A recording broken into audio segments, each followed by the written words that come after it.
Meus irmãos, boa noite, graça e paz. Amém? Vou convidá-los nessa noite, por gentileza, a abrir a palavra do Senhor na primeira carta de João. Capítulo 1, nós vamos ler inicialmente, do verso 1 ao verso 7. Primeira carta do apóstolo João, capítulo 1, do verso 1 até o verso de número 7. Nós estaremos meditando um pouco nessa noite sobre, baseado nesse texto, perdão. Se você encontrou, por gentileza, quiser ficar de pé, para nós fazermos a leitura desse texto. Eu gostaria que os irmãos tomassem assentos. Os irmãos não estão sentados, por favor, né? E aí fora, pudesse adentrar e abrir a sua Bíblia e acompanhar a leitura do texto aqui nessa noite. O que era desde o princípio, o que temos ouvido, o que temos visto com os nossos próprios olhos, o que contemplamos e as nossas mãos apalparam com respeito ao verbo da vida, e a vida se manifestou e nós a temos visto e dela damos testemunho e vos anunciamos a vida eterna, a qual estava com o Pai e nos foi manifestada. O que temos visto e ouvido, anunciamos também a vós outros, para que vós igualmente mantenhais comunhão conosco. Ora, a nossa comunhão é com o Pai, com seu Filho, Jesus Cristo. Estas coisas, pois, vos escrevemos para que a nossa alegria seja completa. Ora, a mensagem que da parte dele temos ouvido e vos anunciamos é esta, que Deus é luz, e não há nele treva nenhuma. Se dissermos que mantemos comunhão com ele e andarmos nas trevas, mentimos e não praticamos a verdade. Se porém andarmos na luz, como ele está na luz, mantemos comunhão uns com os outros, e o sangue de Jesus, seu Filho, nos purifica de todo pecado. Amém? Deus, nós te louvamos, nós concordamos com o nosso irmão Jânio, pelo culto que tivemos pela manhã. Muito obrigado pela tua palavra, pelo momento de Santa Ceia, e te pedimos que nessa noite, mais uma vez, pela tua infinita graça e misericórdia, tu fale ao coração do teu povo, assim como tu falasse primeiramente a minha vida, quando meditava nesse texto. Faz isso, Senhor, para o louvor da tua glória. Assim nós oramos e te agradecemos, em nome de Jesus. Amém. Os irmãos podem sentar, meus irmãos. Irmãos, essa carta ela foi escrita basicamente por duas razões. A primeira razão que essa carta foi escrita era para expor os erros dos falsos mestres. Existia um tipo de ensino que estava invadindo as igrejas da Ásia, chamado de gnosticismo. E esse ensino, basicamente, a grosso modo, ele dizia o seguinte, que tudo que é matéria, tudo que pode ser tocado é mal, ou era má. E o espírito não, o espírito pode se manter puro. Então, qual a lógica que esses falsos mestres estavam, qual o ensino, que esses falsos mestres estavam introduzindo no meio do povo de Deus? Que com o seu corpo você pode fazer o que bem você quiser. Na realidade, o que é santo, o que deve ser preservado, o que é puro, é o seu espírito. E interessante que João vai escrever essa carta para combater exatamente isso. Outras cartas foram escritas para combater essa heresia, como por exemplo a carta aos Colossenses. Então, a primeira razão pela qual João escreve essa carta foi para expor esse erro doutrinário que os falsos mestres estavam introduzindo na igreja. Mas também há uma segunda razão. Ele escreve essa carta para confirmar os verdadeiros crentes na doutrina dos apóstolos. Essa carta possivelmente ela foi escrita no ano 90 depois de Cristo. E ela também deve ter sido escrita da cidade de Éfeso. E ela era uma carta geral, ou aquilo que nós podemos chamar de carta circular. Por quê? Porque ela não foi uma carta endereçada ao coração do apóstolo João. Certamente ele gostaria que essa carta fosse inicialmente lida em todas as igrejas da Ásia e posteriormente até aqui, né, que chegou aqui no Brasil. Estamos meditando nela hoje aqui na igreja do Presidente Médici. Então ela é o que nós chamamos de carta geral ou carta circular. Interessante que John Wesley, ele chamava essa carta de a parte mais profunda das Escrituras Sagradas. Um outro comentarista chamado William MacDonald, ele diz o seguinte, Ele diz que essa epístola é como um álbum de família. Por quê? Porque ela descreve aqueles que são membros da família de Deus. Em outras palavras, assim como os filhos muitas vezes refletem os pais, os filhos de Deus têm a sua semelhança. E se você ler esses 5 capítulos dessa carta, você vai chegar a essa conclusão, certamente, sem dúvida alguma. Mas eu chamo a sua atenção para o verso de número 1, quando ele diz o seguinte: o que era desde o princípio. Perceba bem o seguinte, João não abre a sua carta dizendo quem era desde o princípio, mas o que era desde o princípio. E você poderia fazer uma pergunta: por que ele usa esse termo? Porque esse termo inclui tanto a pessoa como a mensagem de Cristo para nós. Por isso ele usa esse termo, o que era desde o princípio. E eu sei, irmãos, que todas as vezes que nós falamos essa palavra princípio, logo vem à nossa mente o seguinte significado: deve ser fonte ou origem. E é verdade. Colossenses 1,18, Apocalipse 3,14 deixa isso bem claro, que a palavra princípio se refere à fonte ou à origem. Mas aqui em particular também significa poder e autoridade. Então o que João está colocando quando ele diz o que era desde o princípio, ele vai narrar uma coisa interessantíssima acerca da pessoa de Jesus Cristo. O que é que ele vai nos dizer? O que é que ele vai nos informar? Primeiro, que Jesus não foi um plano B de Deus para as nossas vidas. A pessoa bendita de Jesus não foi um acidente no percurso da história. É isso que ele está querendo dizer. Para o apóstolo João, para as Escrituras, para o colégio apostólico, Jesus é tanto o Criador de todo o universo. Ele deixa isso muito claro no seu Evangelho, no capítulo 2, capítulo 1, verso 3. Para João, Jesus é tanto o Criador do universo, como também o seu governador. Quando ele diz que ele era desde o princípio, Jesus está dizendo: olha, quem criou tudo isso foi Cristo. E ao mesmo tempo que ele criou, ele governa. Em outras palavras, nós não estamos à deriva. Nós não estamos entregues à nossa própria sorte. Eu sei que você é uma pessoa inteligente, eu sei que você é uma pessoa que muitas vezes faz a seguinte pergunta a você mesmo: de onde eu vim? Para onde eu vou? Quando sua casa, quando sua família, quando sua vida começa a tumultuar, eu também, é notório, isso é claro na nossa vida, a gente diz: Deus perdeu o controle, minha vida está à deriva, tem alguma coisa errada. Eita, parece que Deus está perdendo o controle, não só da história, mas particularmente da minha vida. E esse texto, João deixa claro, que Jesus ele não é somente o Criador do universo, mas ao mesmo tempo ele o governa. E ele vai adiante, né? E mais uma vez eu digo, quando nós escutamos essa palavra princípio, o primeiro sinônimo que vem à nossa mente é começo, é início, e isso é correto. Só que antes da palavra princípio, João usa o imperativo do verbo ser. Ele diz o seguinte, olha, o que era, está aqui o imperativo do verbo ser, o que era desde o princípio, o que ele quer nos informar com isso? O que ele quer nos dizer com isso? Que Jesus não começou a existir no princípio. Não, mas que ele é antes do princípio. O que João quer nos informar com isso? Que Jesus não foi criado, que ele é o Criador. O que é que João quer nos informar com isso? Que ele não teve origem, ou seja, Jesus Cristo não teve origem, pelo contrário, ele é a origem de todas as coisas. O que João quer nos informar com isso? Que ele não passou a existir, ele é pré-existente. Veja que coisa maravilhosa. Sabe o que ele está nos ensinando aqui? Raciocine comigo. Se nesse breve relato, quando ele diz, nessa frase, o que era desde o princípio, João deixa claro, pelo que eu falei aqui para mim e para você, que Jesus possui 2 atributos, que é exclusivo de Deus. E você me perguntaria quais? Primeiro, João está dizendo que ele é autoexistente.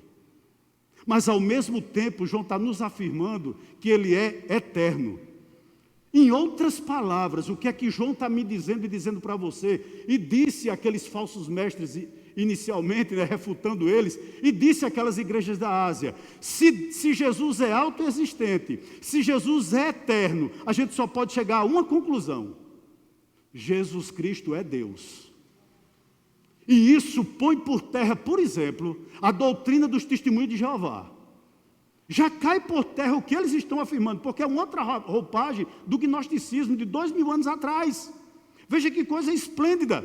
João está dizendo que ele, Jesus, ele é o alfa e o ômega.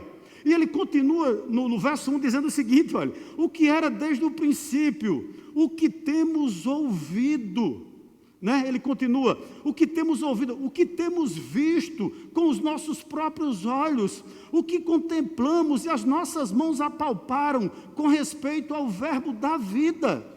Irmãos, o que temos ouvido. Sabe o que ele está dizendo aqui?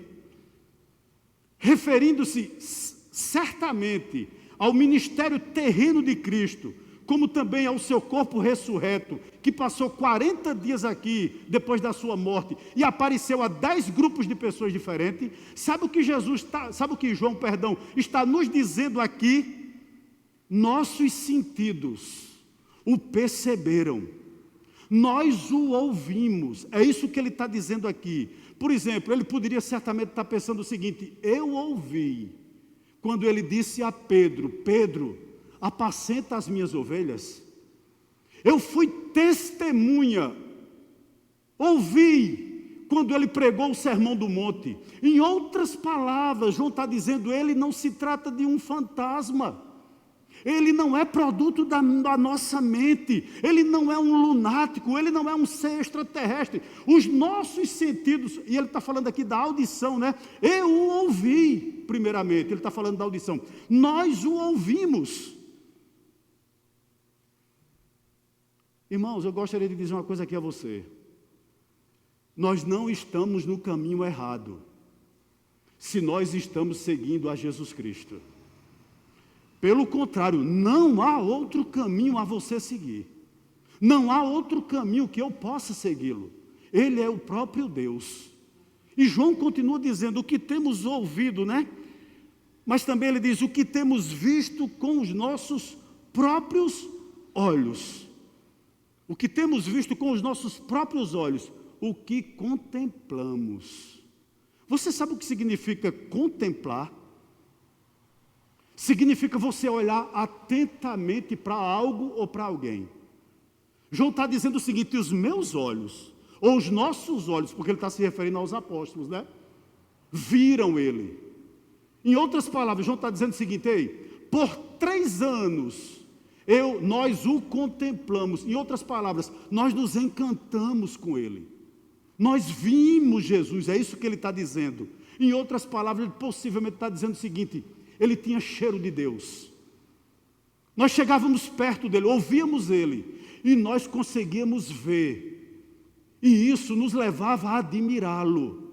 É como se João estivesse dizendo o seguinte, por várias e várias oportunidades, todos nós ficamos boquiaberto diante desse ser. É isso que ele está nos dizendo aqui nessa noite, né? Louvado seja o nome do Senhor. Como foi maravilhoso, João está dizendo, vê-lo, mas não só isso, ouvi-lo e poder contemplá-lo. Em outras palavras, ele está dizendo o seguinte, Jesus não era um sonho, Jesus não foi uma miragem, Jesus não era apenas uma imagem, não, ele era real. É isso que ele está dizendo aqui. E ele continua, né? Ainda no verso 1, e as nossas mãos apalparam, louvado seja o nome do Senhor. Você sabe o que é apalpar? É examinar. Sabe o que João está dizendo? Por várias vezes, nós tocamos nele. Nós pegamos nele. E ele, João, era, por dizer assim, uma pessoa privilegiada. Porque ele foi o único que colocou a cabeça sobre o peito dele. O que era que João estava dizendo? Que ele tinha um corpo físico. Minha mão apalpou ele, as nossas mãos apalpou ele. E mesmo quando ele ressuscitou, interessante, a gente critica muito Tomé, né? Eu já vi muita gente dizendo que quando a pessoa não tem fé, usa o seguinte termo, não seja um crente Tomé, mas Tomé prestou um grande serviço a nós. Porque quando Jesus ressuscitou, Tomé disse o seguinte: eu só acredito se eu colocar a mão na tua ferida. E Jesus permitiu que ele tocasse a ferida dele. Então, é isso que João está nos dizendo.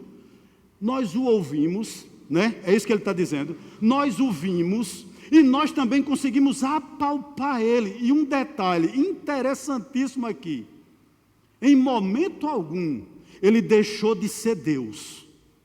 Ele foi concebido, ele nasceu, ele cresceu, ele viveu, ele morreu, ele ressuscitou e ele voltará. E em nenhum momento desse ele perdeu a sua divindade. Em momento algum. Agora me permita um parênteses aqui, nessa noite. Os 12 viram. Os 12 o ouviram. Os 12 o tocaram. Mas um não acreditou. Apesar de ver todos os milagres, apesar de certamente, irmãos, ter apalpado, se maravilhado com os seus sermões, de uma forma que eu acho que ele até encantou-se com os sermões de Jesus. Mas um não acreditou em nada disso. Como é o nome dele? Judas Iscariotes. Quando eu meditava nesse texto, eu pensava sobre isso. E se cumpre na vida de Judas o que foi pregado pela manhã a mim e a você. Romanos 3,18. Não há temor de Deus diante dos seus olhos. Judas viu tudo aquilo. Judas ouviu tudo acerca daquela pessoa. Judas teve o privilégio de tocar naquela pessoa, de ser servido por ele. Mas não existia no coração de Judas temor suficiente para contemplar aquele ser e se encantar por ele. Há um verso na Bíblia que diz o seguinte: muitos são chamados. O chamado é geral, contudo, poucos são os escolhidos. E isso se cumpre na vida de Judas. Teve o melhor pastor que qualquer pessoa poderia ter. Ouviu os melhores sermões que qualquer pessoa podia ver. Presenciou milagre. Foi colocado sobre a vida dele confiança, ele tomava conta do dinheiro do ministério de Jesus. Quanto privilégio! Quantas pessoas, irmãos, não queriam ter o privilégio que Judas teve? E apesar de tudo isso, de toda essa revelação, ele não se entregou a Cristo. Você pode pensar da maneira como você pensar, eu lhe respeito demais e nós não vamos deixar de cear junto. Mas eu só chego a uma conclusão: Judas não foi escolhido, apesar de ter sido chamado. E João continua no verso 1, finalzinho do verso 1, com respeito ao verbo da vida. Interessante que João chama Jesus do verbo da vida, do logos da vida, da palavra da vida, né? E você me perguntaria, por quê? Porque para os gregos, né? Para os gregos, e principalmente de onde aqueles falsos mestres vinham, né? Quem regia, quem governava, quem criou todas as coisas, foi a palavra. Eles pregavam o seguinte: quanto mais você conhece filosofia, quanto mais filosofia grega você conhece, mais perto do conhecimento você está.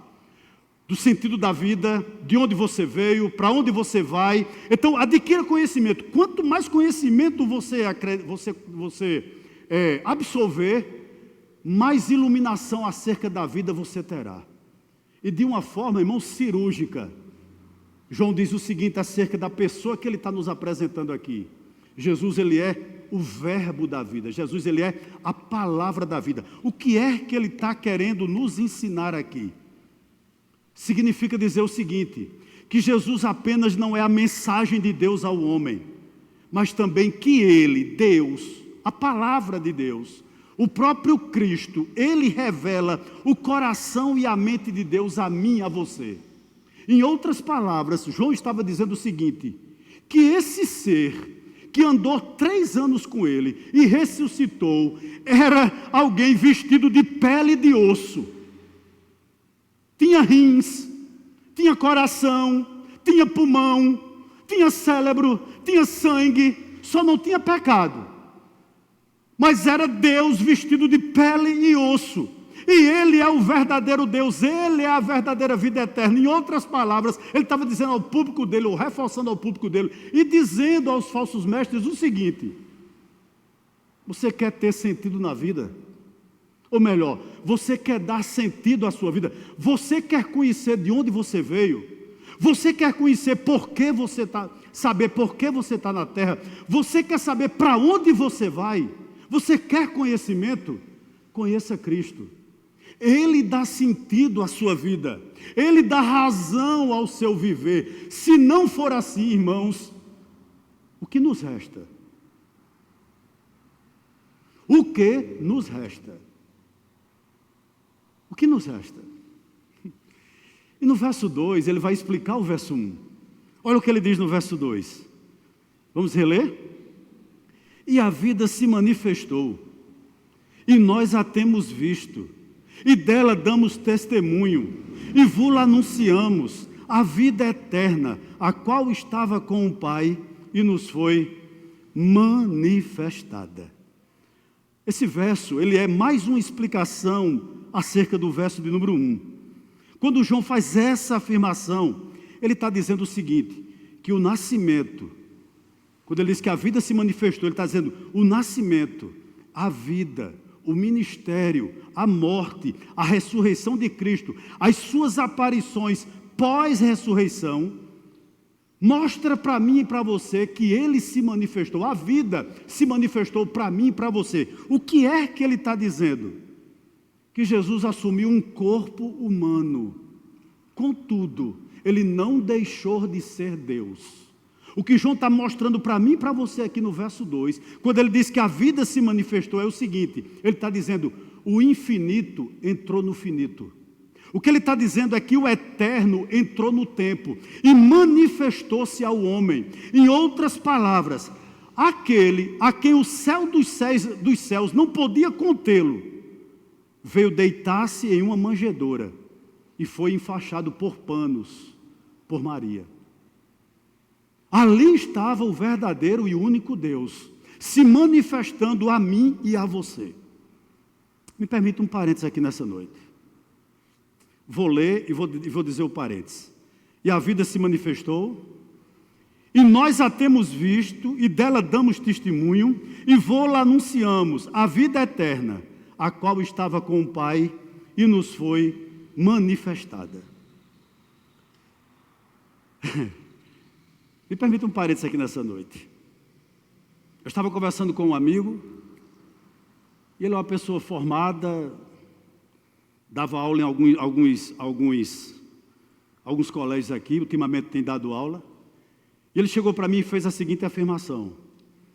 Ele disse, Rony, a gente chega a um determinado ponto da vida, que nós temos que nos alienar com alguma coisa. Eu acho que era uma mensagem subliminar para mim, não era? Ele estava dizendo, em outras palavras, que hoje eu sou um ser alienado porque abracei essa verdade. Não sei se era essa a intenção dele. Mas ele próprio, ele diz o seguinte, que para que ele tivesse sentido na vida, ele teve que, palavras dele, talvez o termo não seja nem esse, se alienar a alguma coisa para dar sentido à vida. E na realidade, é mais ou menos isso. A vida sem a vida eterna. A vida sem o verbo da vida, a vida sem Jesus Cristo, não tem sentido. Me permita outro parênteses. Ontem eu recebi alguém lá em casa, e essa pessoa me narrava um fato que aconteceu com ele há poucos dias. Ele disse que foi em Salvador, e chegou lá, foi visitar um residencial chamado Alphaville, se eu não me engano. E ele disse, pastor, o senhor deveria ir lá. As casas de lá valem 500 milhões de reais. Cada casa que eu entrei, ele foi apresentar um projeto, era casa avaliada em 500 milhões. As pessoas daquele condomínio, pastor, ele fala em 1 milhão de reais, como eu falo em 2 reais. E os olhos daquele homem brilhavam para mim, irmãos. Nas entrelinhas ele estava dizendo o seguinte, se eu ou o Senhor conseguir esse patamar, nossa vida tem sentido. E pasmem vocês, essa pessoa é desviada do Evangelho, mas os olhos dele brilhavam. Eu vi o brilho nos olhos dele, encantado com aquilo. Por quê? Porque o projeto de vida dele, para ele, entre aspas, a vida eterna, é conseguir um patamar daquele.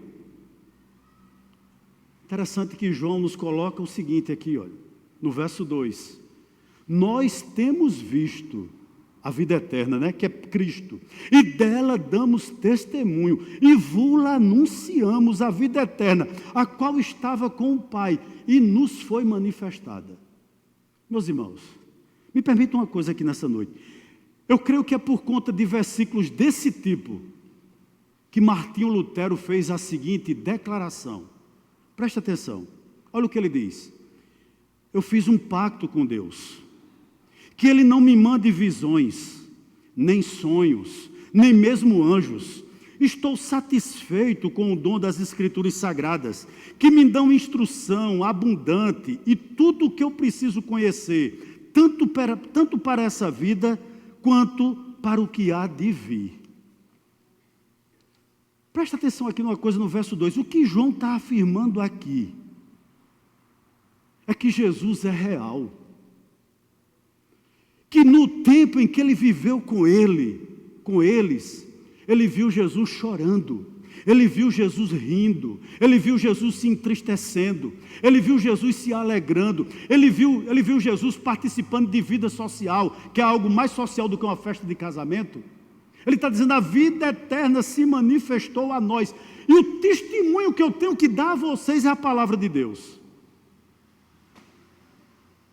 Você quer sentido para a sua vida? Está aqui, ó. Você quer algo que dê motivo para você hoje à noite colocar a sua cabeça no travesseiro e dormir em paz? Está aqui, ó. Ele diz, o testemunho ficou registrado, nós registramos a palavra de Deus. Por essa razão, meu irmão, nós nos submetemos a isso aqui. Por essa razão a igreja é apostólica. Nós acreditamos em tudo que está escrito aqui. Veja bem, irmãos, essa carta, ela é primariamente para quem é cristão. Não sei se os irmãos sabiam disso. Por quê? Porque João escreveu o evangelho que leva o seu nome, né? Para dizer às pessoas como receber a vida eterna. João 20:31. Contudo, ele escreveu essa carta aqui para garantir ao cristão verdadeiro que ele tem já a vida eterna. Está lá no capítulo 5 dessa carta, versículo de número 13. A pergunta que eu gostaria de fazer a você é a seguinte, e é óbvia. João havia morrido quando estava escrevendo essa carta? João ressuscitou para escrever essa carta? Claro que não. Então, por que ele está falando de vida eterna? E por que eu lhe faço essa pergunta? Porque eu e você que estamos aqui nessa noite, quando se fala em vida eterna, a gente pensa em quê? Na vida no céu. Para nós, vida eterna só começa a partir da morte. Infelizmente, a gente pensa dessa maneira. Mas o que João está nos dizendo aqui é que a vida eterna, ela se refere ao tipo de existência daquele que já conheceu o Pai e já conheceu o Filho. É isso que ele está dizendo aqui. Em outras palavras, é verdade que vida eterna vai durar para sempre, é verdade. Mas o que ele está me afirmando e afirmando a você aqui, é que a vida vindoura, ela deve ser experimentada já aqui. Sabe o que ele está narrando para mim e para você? Não viva como um incrédulo.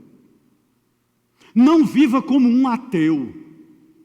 Não viva como se essa vida não tivesse sido manifestada a mim e a você.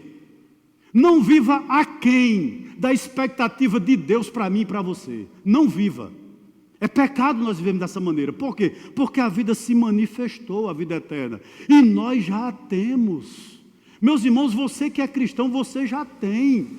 Então a expectativa de Deus para a minha vida e para a sua é que você já viva essa vida eterna, ou seja, vida com qualidade a partir daqui. Eu gostaria de lhe fazer agora a seguinte reflexão. Por gentileza, vá para a primeira carta ainda, mesma carta, capítulo 5. Eu gostaria de ler com você o verso 11 dessa mesma carta, capítulo 5, verso 11. E aqui eu vou amarrar o que eu afirmei. Olha bem o verso 11, o que ele diz, olha. E o testemunho é esse, que Deus nos deu. Veja bem que ele não diz que Deus nos dará, mas ele diz que Deus nos deu a vida eterna. E esta vida está no seu Filho. Aquele que tem o Filho tem a vida. Aquele que não tem o Filho de Deus não tem a vida. Posso lhe fazer alguma pergunta aqui? Irmãos, se em Deus há paz, portanto, a vida eterna que nós temos que viver já aqui, nos leva à serenidade. Posso fazer uma afirmação aqui a você? Eu sei que a santificação é um processo. Há pessoas que abandonam determinados vícios no momento que se converte. Outros levam algum tempo. Mas se você diz ter a vida eterna, você é uma pessoa que tem serenidade. E se você não consegue isso, pode ser uma luz no fim do túnel, lhe dizendo que você precisa ou amadurecer ou se converter. Você precisa ou amadurecer na sua fé, ou você precisa se converter. Outra coisa interessante, se nós temos a vida eterna, em Deus há poder. Portanto, vida eterna significa derrotar as frustrações. O cristão verdadeiro, aquele que se encanta com Cristo, ele não é alguém frustrado. Ele não precisa todo dia ter um tênis novo, um terno novo, um sapato novo, uma casa nova. Irmãos, um salário novo, um aumento de salário, porque senão ele se frustra. Não. Por quê? Porque nós somos novas criaturas. Nós já temos a vida eterna. E a vida eterna é quem? É Cristo. Então em Cristo há poder. Então nós derrotamos as nossas frustrações. Eu dizia isso a essa pessoa ontem, ele ficou assim olhando para mim e disse, é verdade, pastor. Eu disse, irmão, deixa eu dizer uma coisa aqui a você. Eu até usei irmão, né, com ele. Eu digo, eu não preciso morar no Alphaville, em Salvador, para ser satisfeito. Vem cá. Está vendo aquele condomínio ali que não está nem construído? Da minha casa dá para ver um loteamento chamado Bento Figueiredo. E eu sou sincero no que eu vou dizer.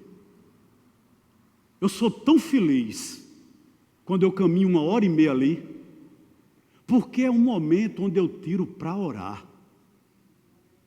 E quantas vezes Deus não botou um arco-íris, né?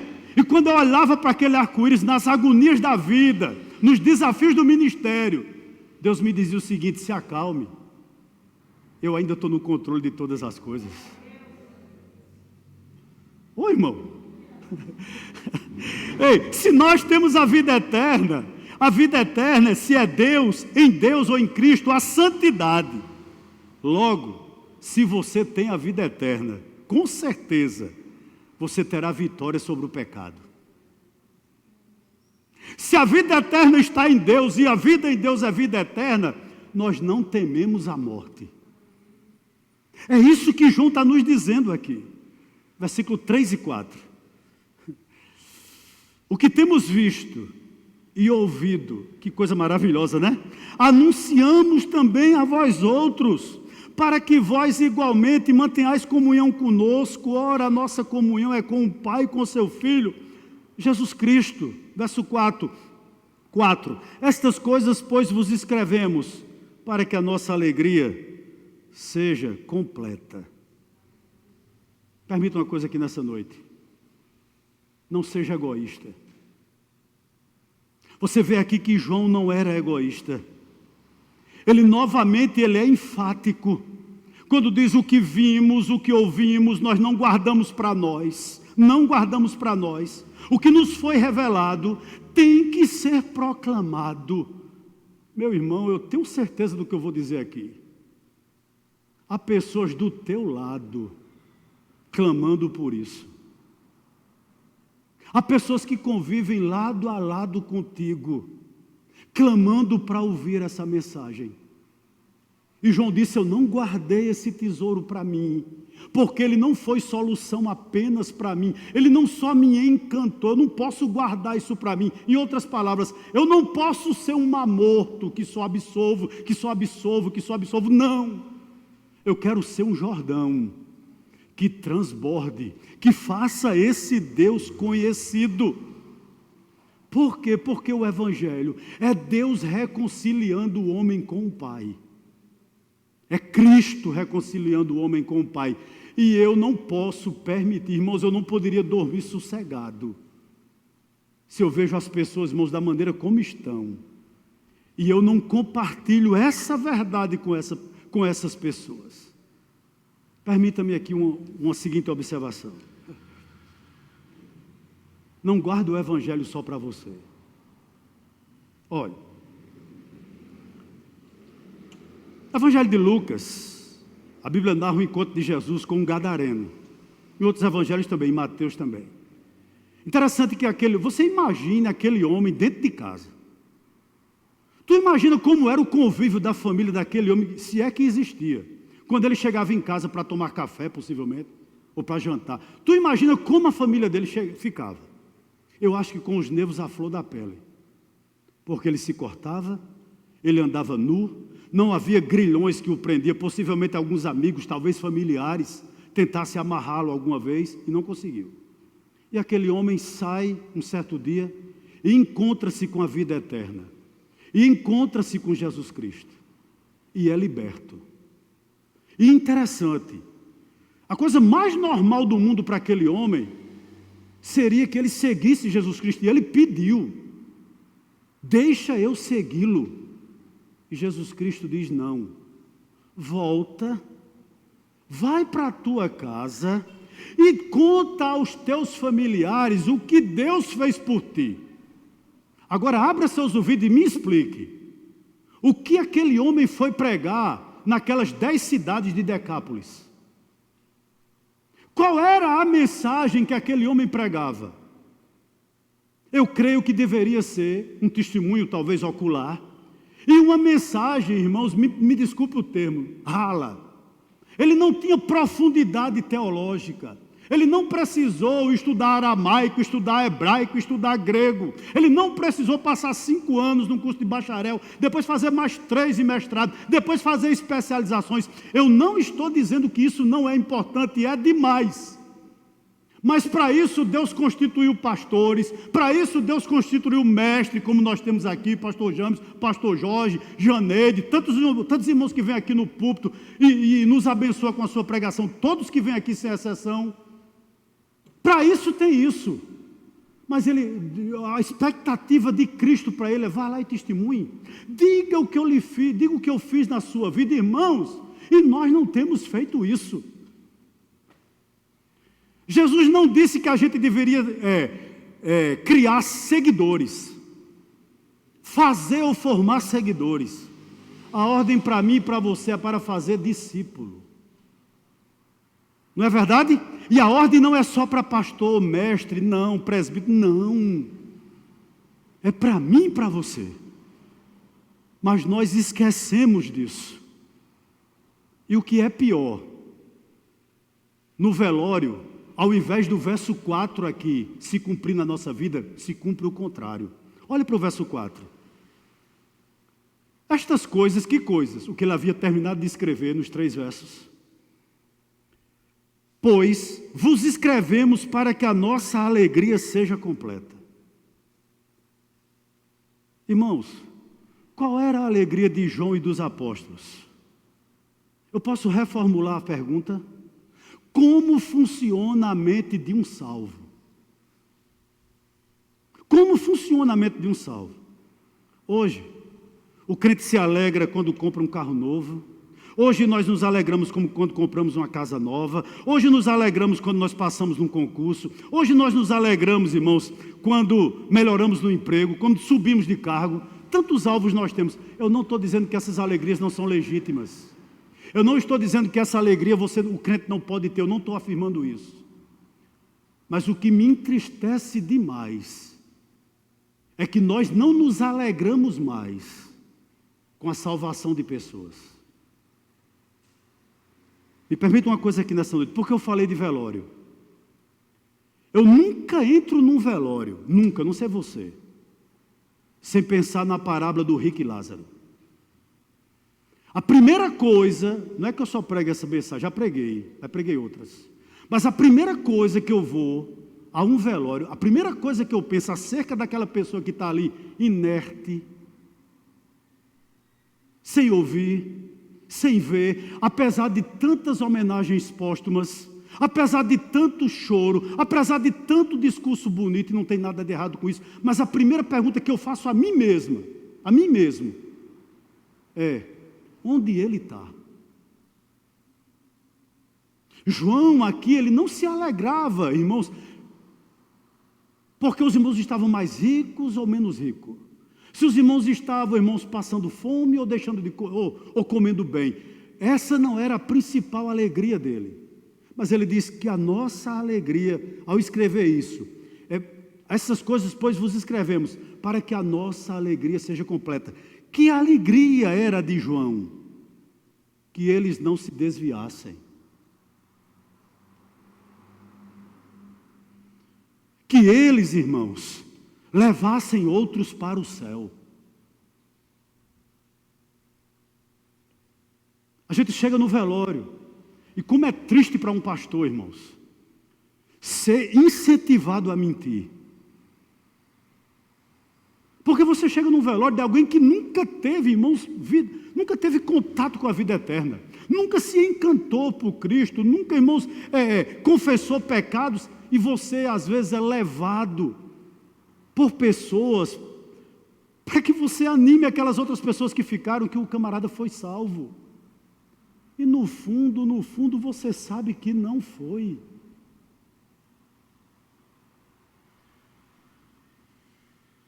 Você está me entendendo? E nós temos perdido a oportunidade, irmãos. Nós temos perdido oportunidades. E nós temos deixado de nos alegrar com a salvação de outros. Sabe? E temos deixado de nos entristecer por ver pessoas desviadas. Que triste, irmão. É a coisa mais triste que pode acontecer numa família. É a coisa mais triste que pode acontecer no seu coração. É você perder o encanto por esse ser. É você perder a doçura desse ser. É você pensar que você foi feito para o louvor da sua própria glória e você não foi. É triste. Quando o evangelho nos é pregado, irmãos, isso aqui, olha, o véu é arrancado. Sabe? As escamas dos olhos saem. Os comichões dos ouvidos são tirados. E aquilo que nos encantava, muitas coisas que nos encantavam, não nos encantam mais. É isso que João está dizendo. Eu vou concluir bem rapidinho, eu espero. Versos 5, 6 e 7. Que coisa maravilhosa. 5, 6 e 7. João começa a submeter os seus leitores a um teste moral. É como se João estivesse dizendo o seguinte, irmãos, olha, vocês são crentes? Então vamos analisar o verso 5, 6 e 7. É o teste moral. Ele vai fazer isso na carta toda. Ele vai submeter todos os seus leitores a 3 testes. O teste moral, o teste social e o teste doutrinário. Ele começa aqui com o teste moral. E olha o que ele diz no verso 5. Ora, a mensagem que da parte dele temos ouvido e vos anunciamos é esta, que Deus é luz e não há nele treva nenhuma. Que coisa maravilhosa, né? Sabe o que João está nos informando aqui? Que ele não criou essa mensagem. Que essa mensagem não foi fruto de uma mente prodigiosa que ele poderia ter. Ou que outro apóstolo teria. Não. João está dizendo que essa mensagem ele tinha recebido do céu. Ele não a criou. Não é produto da terra. Ele é apenas proclamador. É isso que ele está dizendo aqui. A mensagem que da parte dele temos ouvido e nos anunciamos é esta, Ou seja, ele diz o seguinte: o Evangelho é produto do céu. Eu não poderia criar um plano tão maravilhoso como esse, João está dizendo. E ele afirma que mensagem era essa. Ele diz o seguinte: que Deus é luz e não há nele treva nenhuma. O que é que ele está querendo dizer aqui? Significa dizer, entre outras coisas, que o Deus a que ele pregava, Jesus Cristo, ele é santo, ele é puro, ele é incapaz de errar. Diante de um Deus assim, como nos é dito aqui tantas vezes, a gente tem que andar de joelho. Diante de um Deus que é luz, ele está dizendo o seguinte: que nada que eu ou você faça pode ficar oculto diante dos olhos dele. Meu irmão, você disfarça para mim, você disfarça para seu cônjuge, você disfarça para seu irmão, você disfarça para seu vizinho, você disfarça para seu patrão, você disfarça para todo mundo, mas Deus sabe qual a motivação do seu coração. Ele é luz. É isso que João está nos dizendo. Ele está dizendo o seguinte: que aquilo que praticamos em público e aquilo que praticamos em secreto, para Deus é a mesma coisa. Não importa, irmãos, aonde você está, como você está, com quem você está, se há muita luminosidade ou se não há luminosidade alguma. Aquele que chama-se vida eterna sabe, entende, vê você por dentro e por fora. Ele sonda os segredos do nosso coração. Estar diante de um Deus desse, irmãos, é viver de joelho. Sinceramente falando, ele é o Deus do Salmo 139. Nunca esqueça disso. E olha o verso 6. João é categórico, né? Inspirado pelo Espírito Santo, é claro. Ele coloca o machado na raiz da heresia. Olha o verso 6. Se dissermos que mantemos comunhão com ele e andarmos nas trevas, mentimos e não praticamos a verdade. O que é que João está dizendo aqui? Porque os falsos mestres, eles diziam conhecer a Deus, mas negavam pela sua prática de vida. Eles eram hereges de mente. Acontece isso, né? E hereges em piedade. Há pessoas que são teólogos de mente, isso é o pior tipo que tem, mas são hereges em conduta. Há pessoas que vocês olham para ele, parece um girino espiritual. Sabe o que é um girino? Alguém que tem a cabeça enorme, cheia de conhecimento, mas não desenvolve o corpo. Como há pessoas assim no meio evangélico? Não era o caso aqui.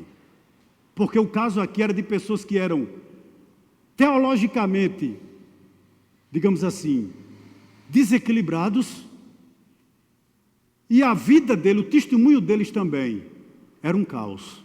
Aí João diz o seguinte: se dissermos, ele se coloca no lugar daquele povo e diz: se dissermos, verso 6, que mantemos comunhão com ele e andarmos nas trevas, mentimos e não praticamos a verdade. O que é que João está dizendo? Imagine se eu chegasse na igreja de vocês e dissesse o seguinte: eu sou crente, eu sou salvo, a luz da verdade me iluminou, eu conheci a vida eterna, o evangelho foi pregado para mim e eu criei. João disse: imagine se eu chego na sua igreja e digo isso, mas ao mesmo tempo eu ando nas trevas, eu sou uma mentira ambulante. Me permita uma coisa aqui nessa noite. Para você, o que é andar nas trevas? Significa viver nas trevas não só morais, mas nas trevas espirituais. Respeito todo católico apostólico romano.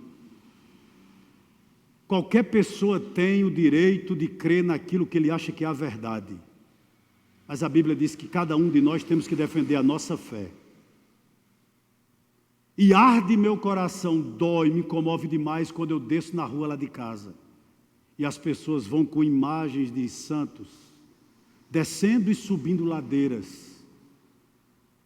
Por que vivem dessa forma? Porque estão nas trevas espirituais. Interessante. Não conhecer a Deus nos leva a nos relacionarmos de forma errada com Ele. Essa é a grande verdade.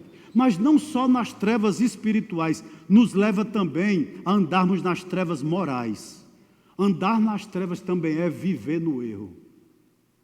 Andar nas trevas, irmãos, é viver não só na ignorância, mas na hostilidade àquele que morreu na cruz, que viveu aqui por 33 anos e morreu para nos salvar.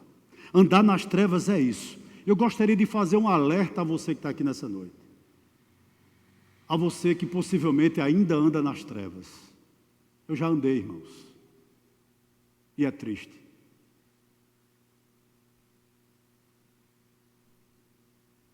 Permita uma coisa. Só não está raiando aqui. Eu chegava em minha casa bêbado. Com 2 revólveres na cintura.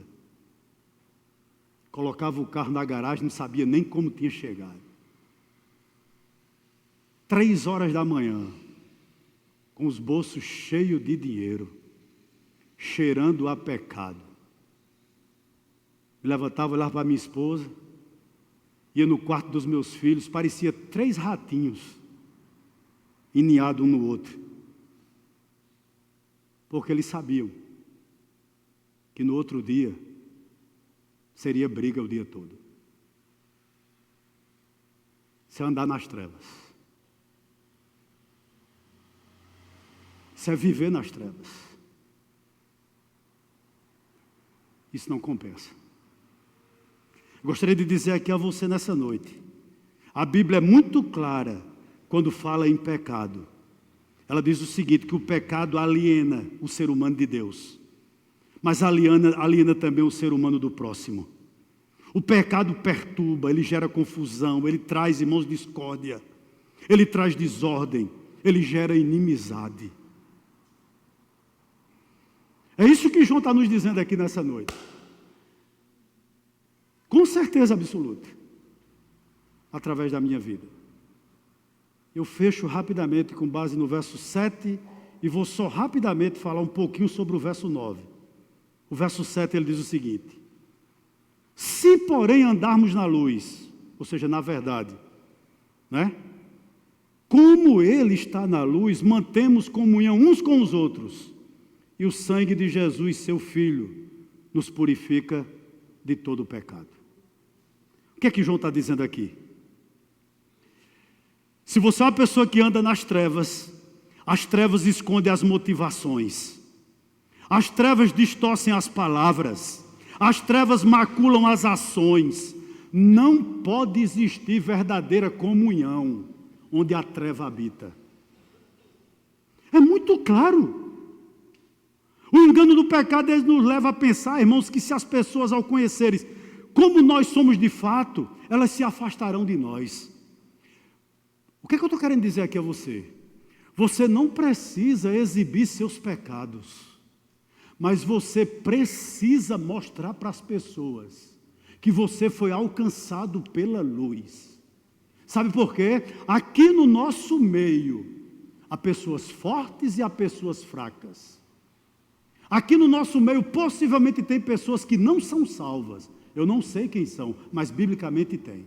E aqui no nosso meio tem pessoas salvas e fortes, mas no nosso meio há pessoas imaturas, que estão num processo de crescimento, talvez um pouco mais, digamos assim, retardado do que você. Então qual é o ponto aqui? Ande na luz. E andar na luz aqui para João, sabe o que significa? Significa que você não tem nada a esconder. Coisa pior do mundo, a mente de um alcoólatra, você sabe como funciona? É triste, irmãos. Às vezes a gente se converte e a gente pensa o seguinte: eu me converti hoje, está tudo resolvido. Mas no outro dia vem as crises. O velho homem lhe chama para lá. Como eu pedi ajuda? Eu saía de minha casa para o bairro do Mutirão, são 7 quilômetros de carro. E eu dizia a Ritinha, Ritinha, eu vou, porque eu não estou aguentando mais, eu quero voltar a beber. E Ritinha dizia, vá meu filho. E aí outro amigo meu, nós dois. 2 ex-alcoólatras, 2 ex-prostitutos, dos 2 num carro. Um segurando o outro, irmão, era terrível. Quando a gente subia aquele serrotão, os bares tudo lotado. E eu dizia a ele, vamos ficar. E às vezes ele dizia, vamos ficar. E eu, não. E nós íamos para a casa de uma missionária. Chegávamos lá, nós 2, e jogávamos no chão. E dizia, ore por nós. O que é que eu quero dizer isso aqui com você aqui nessa noite? Peça ajuda. Sabe? Se o pecado tenazmente te assedia, pede ajuda. Mas, por favor, no verso 7, ande na luz, como Ele está na luz, porque nós temos comunhão uns com os outros. O sangue de Jesus, seu Filho, nos purifica de todo o pecado. O que é que Ele está dizendo? Que o sangue do Cordeiro, o sangue daquele que se manifestou, é poderoso para perdoar todos os teus pecados. Me permita dizer uma coisa aqui a você. Se você ainda crê nisso, e glória a Deus que eu creio que todos aqui creem, é porque ainda tem jeito para você.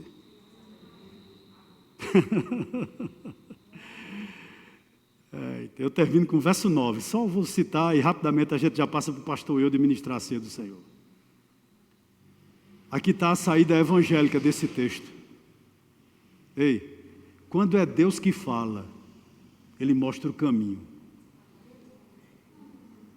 Louvado seja Deus. Quando é Deus que fala com o seu povo, Ele dá a saída evangélica para o nosso problema. Olha o que Ele diz no verso 9. Se confessarmos os nossos pecados, Ele é fiel e justo para nos perdoar os pecados e nos purificar de toda injustiça. Sabe o que Deus quer de mim e de você nessa noite? Todo dia. Senhor, eu admito que eu errei. Confessar é você concordar com Deus que você está errado. Eu concordo, Senhor, que eu pisei na bola. Eu concordo, Senhor, que eu errei. Eu concordo, Senhor, que eu maquinei. Senhor, eu concordo. E Deus diz uma coisa, e João diz uma coisa interessante. Confesse isso. Porque se você confessar, Ele é fiel, ou seja, Ele é perfeitamente confiável. Essa é a boa notícia. Para perdoar todos os teus pecados. E mais, Ele vai além. Ele te purifica. Não fica mancha nenhuma em você, porque Ele não se lembra dos nossos pecados passados, nem daqueles cometidos hoje, nem daqueles que cometeremos amanhã. Ele é fiel e justo. Isso é uma boa notícia ou não é? É excelente. Como nos foi dito pela manhã também, né? Jesus Cristo de Nazaré é o amado da nossa alma. Louvado seja o nome do Senhor por essa noite, pela sua vida, por você que nos acompanha aqui de forma remota.